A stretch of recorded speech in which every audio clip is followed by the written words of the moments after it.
हर हर महादेव। मैं हूं नीतू गुप्ता और आप सभी का हमारे चैनल नटखटकाना में बहुत बहुत स्वागत है। आप सभी का दिन शुभ और मंगलमय हो और भगवान भोलेनाथ जी आप सभी की मनोकामनाओं को पूर्ण करे।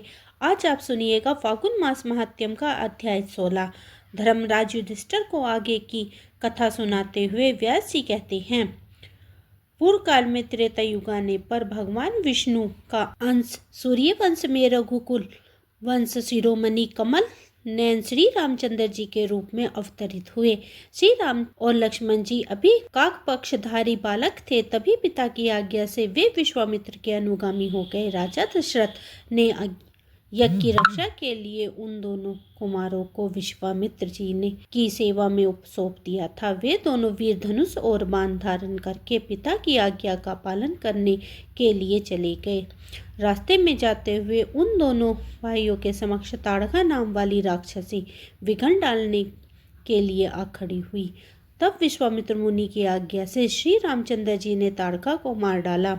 विश्वामित्र जी ने रामचंद्र जी को धनुर्विद्या का उपदेश भी दिया।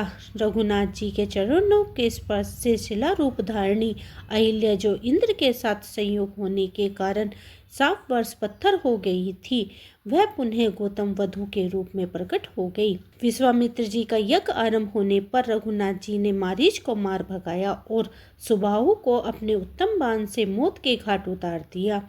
उन्होंने राजा जनक के घर में रखे हुए महादेव जी के धनुष को भी तोड़ डाला और अयोनिजा सीता के साथ विवाह किया। जब वे अयोध्या को लौटने लगे तब रास्ते में परशुराम जी मिले। उन्होंने जीतकर श्री रामचंद्र जी ने सीता के साथ घर आए। उसके बाद 27 वर्ष की आयु में जब वे रामचंद्र जी को युवा पद दिया जाने वाला था, तब कैकेयी ने राजा के 2 वर मांगे। उनमें से एक वर के द्वारा यह मांगा कि श्री राम जटा धारण करके 14 वर्ष के लिए वन में चले जाएं, और दूसरे वर में से यह मांग लिया कि भरत युवराज पद के अधिकारी हों। कैकेयी भोली भाली थी, उसने मंथरा के बहकावे से ऐसा वर मांगा था। राजा दशरथ ने जानकी और लक्ष्मण के साथ श्री रामचंद्र जी को वनवास में भेज दिया। रामचंद्र जी 3 रात तक केवल जल पीकर रहे। चौथे दिन फलाहार किया और 5वें दिन चित्रकूट में पहुंचकर उन्होंने पर्णकुटी बनाई। उसी समय राजा दशरथ श्री रामचंद्र जी का नाम लेते हुए स्वर्ग को सिधारे। उन्होंने ऋषि के शाप को सफल बनाकर स्वर्ग लोक में प्रस्थान किया। उसके बाद भरत और शत्रुघ्न चित्रकूट में आए। भरत ने पिता के स्वर्गगामी होने का समाचार बतलाकर श्री रामचंद्र जी को घर लौट चलने के लिए समझाया। जब वे लौटने को राजी नहीं हुए, तब उनकी चरण पादुका लेकर भरत और शत्रुघ्न नंदीग्राम को लौट आए। वहाँ दोनों भाई राज्य की रक्षा करते हुए श्री रामचंद्र जी के चरण पादुकाओं के पूजन में तत्पर रहते। श्री रामचंद्र जी महात्मा अत्रि से मिलकर दंडकारण्य में आए और राक्षसों का वध का आरंभ किया। सबसे पहले वीरत मारा गया। उसके बाद 12.5 वर्षों तक श्री रामचंद्र जी पंचवटी में रहे। वहाँ उन्होंने लक्ष्मण जी के द्वारा शिव पर्ण नामक राक्षसी का कुरूप कर दिया। जानकी के साथ वन में बिछड़ते हुए रामचंद्र जी के आश्रम के समीप भयंकर राक्षस रावण आया। वह सीता का अपहरण करके ले गया। माघ मास के कृष्ण पक्ष की अष्टमी तिथि को वृंद मुहूर्त में जब राम और लक्ष्मण दोनों आश्रम के बाहर चले गए थे, 10 मुख रावण ने सीता जी को अकेली पाकर हर लिया। रावण पहले मारीच के आश्रम पर गया था। मारीच मृग रूप में आकर लक्ष्मण सहित श्री रामचंद्र जी को दूर हटा ले गया। तब रामचंद्र जी ने मृग रूपधारी मारीच को मार डाला और पुनः लौटकर जब वे आश्रम में आए, तब उन्होंने सीता जी से रहित एवं सुना देखा। उधर सीता जी रावण के द्वारा हरि जाने पर कुरी की भांति विलाप करने लगी। हा राम, मुझे राक्षस हर ले जाता है। आप आकर मुझे बचाइए, मेरी रक्षा कीजिए। जैसे भूखा बाज चीखता हुआ चिड़िया को उठाता ले जाता है, वैसे ही राक्षस रावण जनक नंदिनी सीता को हर कर लिए जा रहा था। यह समाचार सुनकर पक्षीराज जटायु ने राक्षस राज रावण से युद्ध किया। अंत में रावण ने उसे घायल करके गिरा दिया। माघ कृष्ण नवमी को रावण के घर में निवास करने वाली सीता की खोज करते हुए दोनों राम और लक्ष्मण जटायु से मिले। उसके मुख से राक्षस द्वारा हरी गई सीता जी का समाचार पाकर श्री रामचंद्र जी ने भक्ति पूर्वक पक्षीराज का देह आदि संस्कार किया। फिर आगे आगे श्री रामचंद्र जी और पीछे पीछे लक्ष्मण जी चले। पंपा सरोवर के निकट पहुंचकर उन्होंने सबरी से अनुग्रह किया। फिर पंपा सरोवर के जल का आचमन करके श्री रामचंद्र जी ने हनुमान जी से मिले। इसके बाद रघुनाथ जी ने हनुमान जी एवं सुग्रीव से मित्रता की। सुग्रीव के पास आकर उन्होंने बाली नामक वानर को मारा। इसके बाद श्री रामचंद्र जी ने अपनी प्राण वल्लभा सीता जी की खोज के लिए हनुमान आदि मुख्य वानरों को भेजा। हनुमान जी ने रामचंद्र जी की अंगूठी लेकर गए और 10वें महीने में संपत्ति ने हनुमान जी को सीता का पता बताया। संपत्ति के कहने से ही हनुमान जी 100 योजन समुद्र लांघकर लंका में पहुंचे और रात भर सब और सीता की खोज करते रहे। रात्रि समाप्त होते होते हनुमान जी को सीता के दर्शन हुए और द्वासी को हनुमान जी ने अशोक वृक्ष पर बैठे रहे। उसी रात में उन्होंने जानकी जी के विश्राम के लिए उत्तम कथा कही। इसके बाद त्रयोदशी तिथि को अक्षय कुमार आदि के साथ युद्ध हुआ। त्रयोदशी को ही मेघनाथ ने ब्रह्मास्त्र से हनुमान जी को बांध लिया। ब्रह्मास्त्र से बंधे होने पर भी वायु पुत्र हनुमान जी ने राक्षस राज रावण को कितने ही सूखे और कठोर वचन कहे। तब राक्षसों ने उसकी पूंछ में आग लगा दी। उसी आग से हनुमान जी ने समस्त लंका को जला डाला और वे पूर्णिमा को पुनः महेंद्र पर्वत पर लौट आए।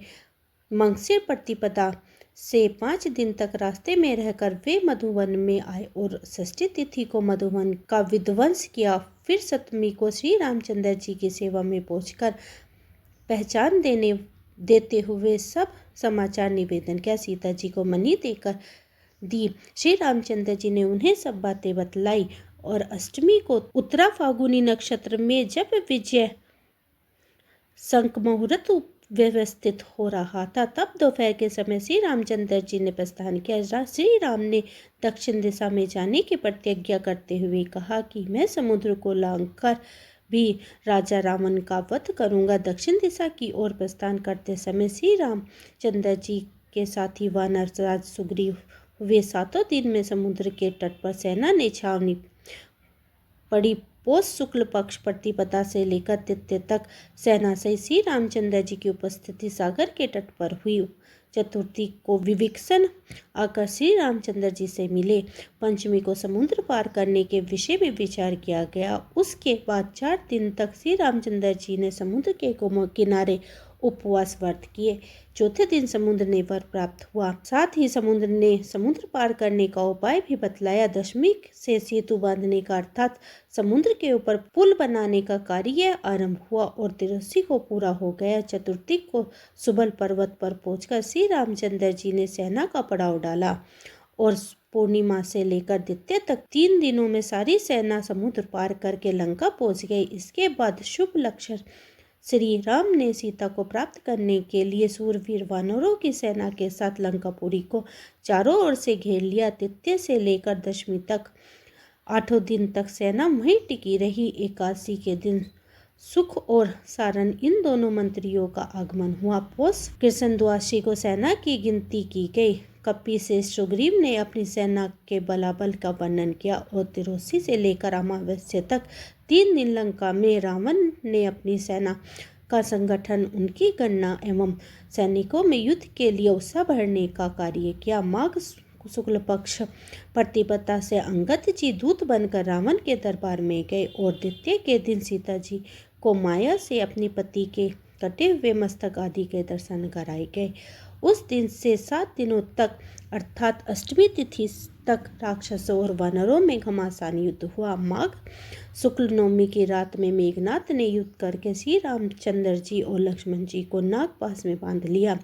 इससे सब कपीश्वर व्याकुल और हताश हो गए। तब वायु के उपदेश से श्री रघुनाथ जी ने गरुड़ का स्मरण किया और दशमी को गरुड़ जी नागपास से छुड़ाने के लिए आए। फिर माघ शुक्ल एकादशी से लेकर 2 दिन तक युद्ध बंद रहा। द्वादशी को हनुमान जी ने धूम्रका और त्रयोदशी को उन्होंने ही अंकापादम ने श्री राम को माया कई सीता के दर्शन कराकर समस्त सैनिकों को भयभीत करा दिया और माघ शुक्ल चतुर्थी से लेकर कृष्ण पक्ष की प्रतिपदा तक 3 दिन तक में नील ने प्राहस्त का वध किया। माघ कृष्ण द्वादशी से लेकर चतुर्थी तक तीनों दिनों में श्री रामचंद्र जी ने तुमुल युद्ध करके रावण के रण स्थल में मार भगाया।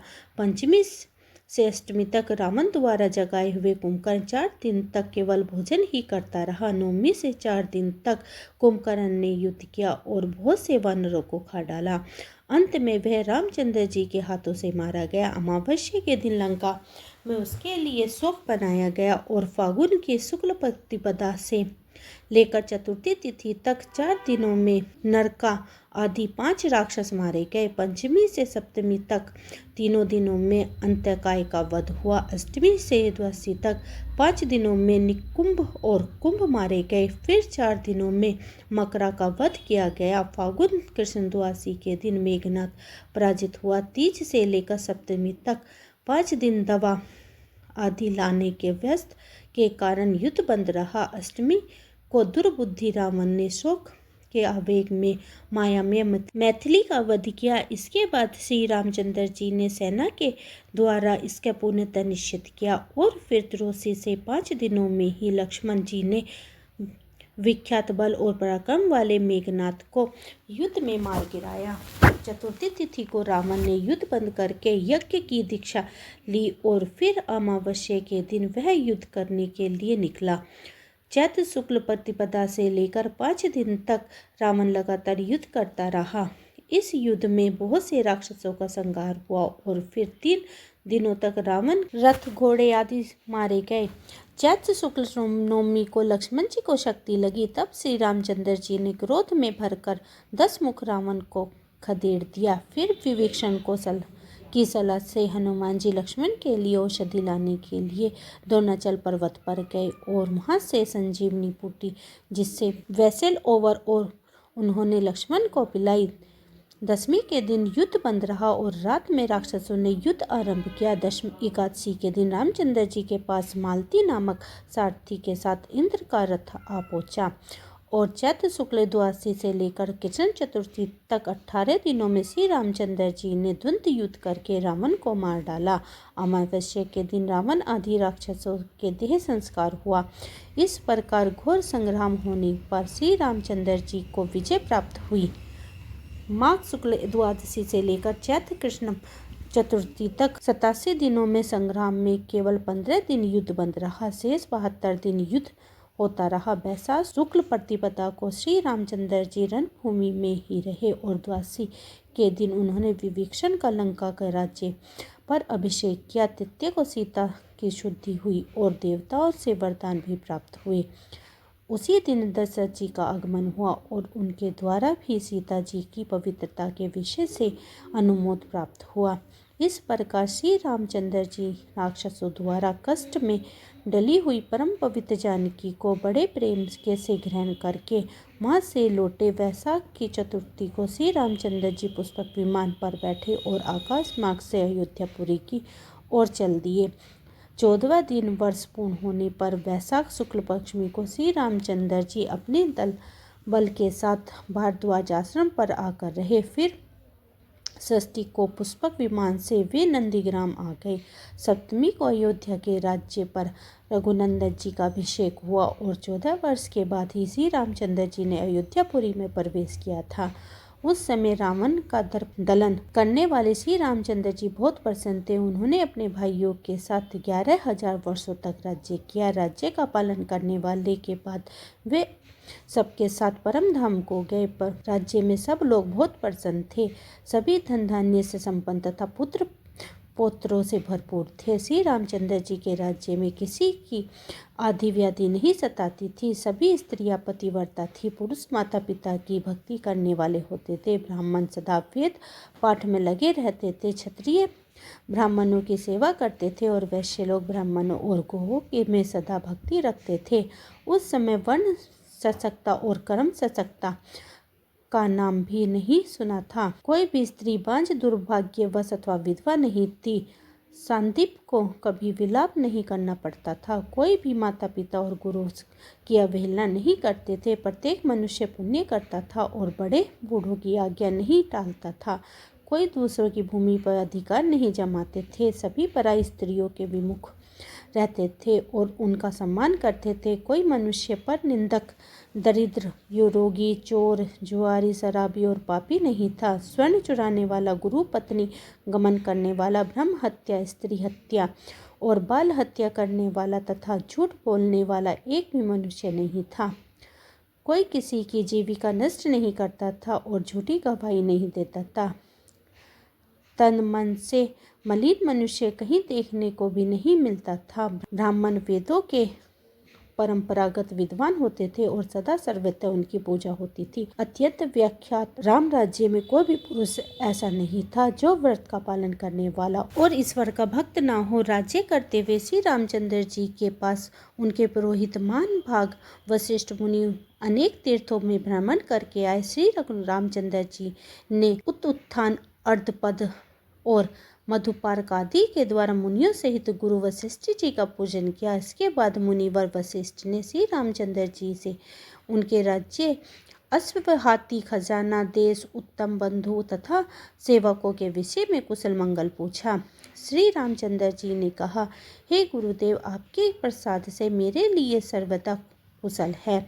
इसके बाद श्री रामचंद्र जी मुनिवर वशिष्ठ जी से उनकी पत्नी और पुत्र के कुशल मंगल का समाचार पूछा। तब वशिष्ठ जी ने भूमंडल में जिन जिन क्षेत्र, तीर्थों और दिवाली का दर्शन किया, उन सब की चर्चा करते हुए सर्वथा अपना कुशल मंगल बतलाया। इससे कमल नयन श्री रामचंद्र जी बड़े विस्मित होकर वशिष्ठ जी से उत्तम उत्तम तीर्थों का महात्म्य पूछने लगे। तब वशिष्ठ जी ने जिन जिन तीर्थों का दर्शन किया था उनका वर्णन श्री रामचंद्र जी को सुनाना आरंभ किया। इसके आगे का वृत्तांत आप अगले अध्याय में सुनेंगे। प्रेम से बोलिए जय भोलेनाथ, हर हर महादेव। उम्मीद करती हूँ आज की वीडियो आपको पसंद आई होगी। पसंद आई है तो वीडियो को लाइक करें, अपने परिवार और मित्रों में शेयर करें। मिलती हूँ इससे आगे के अध्याय के साथ। तब तक के लिए हरे कृष्णा, राधे राधे।